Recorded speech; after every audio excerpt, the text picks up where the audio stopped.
So we come to our first sophist, and that's Gorgias.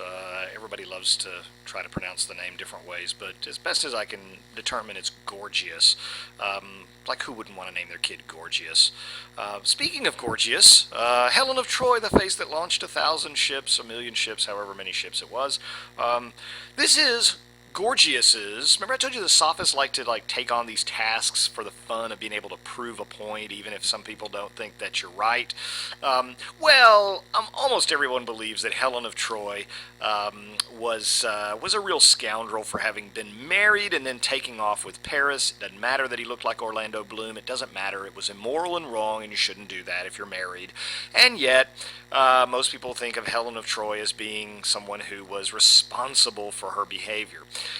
Gorgias makes a really great case in defense of Helen of Troy, and mostly it's done by kind of setting up and then knocking down accusations against her or criticisms of her. And again, this is kind of a thesis antithesis kind of thing. It's kind of a simple, very, very simple structure. This is an epideictic speech. We'll look more at that when we get to the Rhetorica ad Alexandrum. There are three types of speeches that are traditional types of speeches. Epideictic is a speech either in praise of or condemnation of. Sometimes a eulogy, for example, at a funeral would come under the heading of epideictic. Or if the president is giving someone the Congressional Medal of Honor or something of this nature, then the speech that he would give is an epideictic speech in praise of somebody. But this is a defense speech of her, so it's a ceremonial or epideictic speech, and it's given just to basically prove, hey, I can argue for Helen, believe it or not. And the structure is very, very simple. I argue that it's simplistic in order to allow us to focus more upon the stylistic gymnastics here, right? Because he really loves the turn of phrase, the things. Look at the quote from the bottom there. What is becoming to a city is manpower, to a body, beauty, to a soul, wisdom, to an action, virtue, to a speech, truth. And the opposites of these are unbecoming. Listen to the rhythm of that, right? The repetition, the use of isocolon, all this kind of stuff. And in the middle part of it's actually the use of anaphora, which is the repetition of a single word, two, two, two, two, two, etc. So this sense of these balanced, symmetrical, rhythmic, almost musical sorts of phrases and sentences are much more important to the speech than the way it's structured. It's kind of a clunky blah blah blah structure. 1, 2, 3, 4, 5, 6, 7. People aren't listening to it for the structure. They're listening to it for the mesmerizing quality of the language and the turns of phrase. Okay, so that extensive use of antithesis is a big, big part of it. Now, here's the interesting thing. Gorgias is really the first to develop and teach a distinctive style using things like anaphora and isocolon and parison and all these kinds of things. He really is the great expert at it. In fact, believe it or not, Gorgias was probably better known than almost any other public speaker at the time. He was an incredibly gifted kind of guy when it came to this, and everybody wanted to study under him. He ran a highly successful school that was in operation probably for more than a couple of decades at least, influenced a number of important, prominent public figures at the time, schooled them, etc. But what you really need to see is the epilogue of this text. Now, I wasn't going to actually spend an awful lot of time talking about the actual texts in here. We're going to save that for class time. But take a look at what he has to say here in the epilogue, where he says, and yet those who desire wrong passage there. I'll get to it here in just a second. This is why I don't do this anywhere but in class. How then can blame of Helen be thought just, whether she did what she did by falling in love, or persuaded by speech, or seized by violence, or forced by divine necessity? She is completely acquitted. By speech I have removed disgrace from a woman. Right? Look at that. By speech I did that. Someone you thought was guilty, I transformed her through the use of language into someone who's not guilty. That magical, mystical power of language almost seems to be acknowledged just in that passage alone. It's quite fascinating, in fact. Well, now, let's take a look at another sophist who's quite different in terms of approach and everything else than Gorgias. Gorgias, who's a believer in imitation and magic and the power of mastering the audience and sort of the Houdini, if you will, David Copperfield, that drama, that style, that panache. But here's a little old Isocrates who probably wrote a better, meaner speech than anybody else in the ancient world. There's no question about it.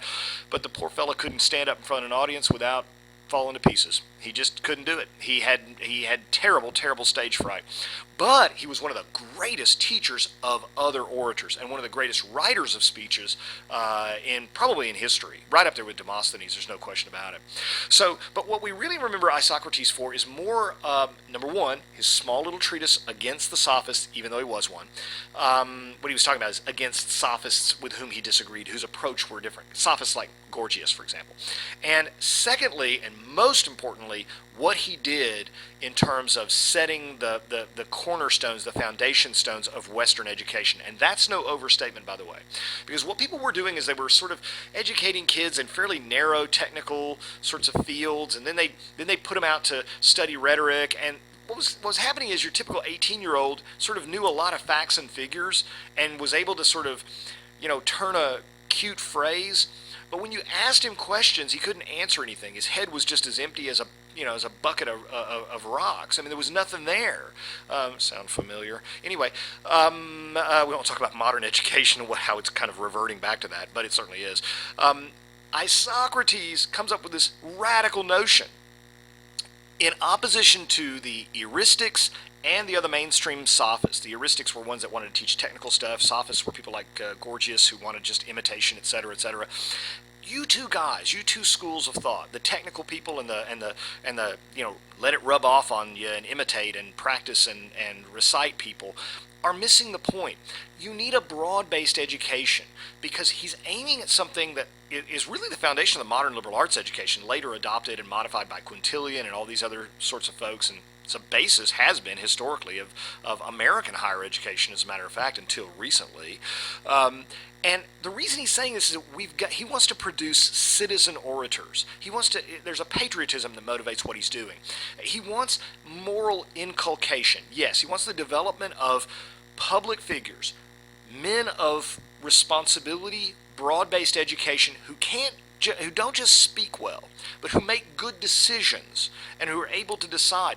He's the first one that really looks at the other end of the other end of the stick in a way. It's one thing to make good speeches. How about training people to be good listeners and critical thinkers about what they're hearing from other people when other people make their speeches, right? So he says you've got to have a broad-based education. You never know what topic you'll have to speak on as a leader. You never know what kind of thing you'll need to be familiar with as someone who might be in a position of great authority within a city or a nation. You never know what kind of topic might come up that you need to have some exposure to. So anyway, most of us are in the liberal arts tradition, so we buy that already. But it is an important thing. He believes that rhetoric really can't implant good character into a depraved nature, right? You can't make someone moral by teaching them rhetoric. But if the person already has honest character and some natural ability, here Isocrates very firmly in the sophistic tradition, look, if someone doesn't have the ability to understand language, if they just can't do it, they're tone deaf, right? To the power of language and the ability to craft language, and some people they claim are, then if that's the case, then there's nothing to do for them. But if they have some natural ability and they're honest and have the right moral upbringing, then rhetoric can actually help develop their character further. Right? Now, things that linked him to the sophists, his heavy emphasis on style. Isocrates is heavily influenced, as you go through against the sophists, look at how much he emphasizes style and imitation. He's not abandoned that. Just because he says to the other sophists like Gorgias, gosh, you guys emphasize imitation too much or style too much, that doesn't mean that he abandons that. He does think that that's important. He has a belief that natural ability is a sine qua non. It's an important ingredient. It's a vital ingredient, right? He wouldn't believe, for example, the way an Enlightenment person would be, that like a Rousseau or a Locke or a Franklin or somebody like that you could take a guy right out of the cradle and there's no such thing as natural ability. Everything we know is from our environment, and we can train up a Mozart even, just if we just do it the right way. He doesn't believe in that. He doesn't believe in that tabula rasa thing. They don't have that idea. They believe that there's some people have this gift and some people don't. Okay, practice, right, is important, but studying rhetorical principles were of the greatest importance. And in that order: natural ability, number one; number two, practice; number three, studying rhetorical principles. Those were all incredibly important things. Well, now, got a quick reference to the Rhetorica ad Alexandrum. And I'm kind of going out of order because chronologically this came much later than the other works that we have on tap for this lecture, but Anaximenes of Lampascus really put this down later than our other works. But as you look through the Rhetorica ad Alexandrum, it's not a thing that you just need to read like line by line by line. Okay, just get the general gist of it, because it's a handbook, for heaven's sakes. It's not something that's got a complicated structure to it or an intricate set of ideas. It really is the greatest example of the handbooks that the sophistic movement produced. Things like, there are three types of speeches: deliberative, epideictic, forensic. Deliberative speeches are things that governing bodies deliberate over, right? So that would be like a speech before Congress, because Congress is a deliberative body. They deliberate over what kinds of laws to pass. So a speech that's designed to get somebody, some body, Congress, town hall, whatever, to do something would be a deliberative speech, okay? Kind of equates with the Toulmin system to claim a policy. Epideictic would be something that was again, a speech for an occasion, maybe in praise or condemnation of something. And again, the genres blur a bit. Forensic is a truth-finding speech that frequently is associated with law courts, right? So the kind of speech that you would give as a prosecuting attorney or as a defense attorney, somebody who was suing somebody, where in forensics are trying to analyze the evidence and arrive at truth, right? Not trying to get us to do something so much as to find a certain way. Did this guy do it or did he not do it, right? Deliberative would be, should we build a new harbor? Should we tax people more or less, or what have you, and those kinds of things. Anyway, you get the idea. We'll be coming back to some of these a little bit later on, but see how the Rhetorica ad Alexandrum says three types of speeches. Type 1, and then it gives you 7 types of deliberatives, right? And then it gives you the different types of epideictics, and then the forensic types, and all this kind of stuff. Notice how that it's highly, highly prescriptive. Go do this. Remember that. Memorize these, etc. So this is the eristic. Remember that eristic bunch that are that technical, handbooky, rule type wing or school of the sophists, quite in opposition to Gorgias, who said, oh, you don't need a handbook, just hang out at the public forum and watch a great guy go at it, and you'll pick it up real quickly, right?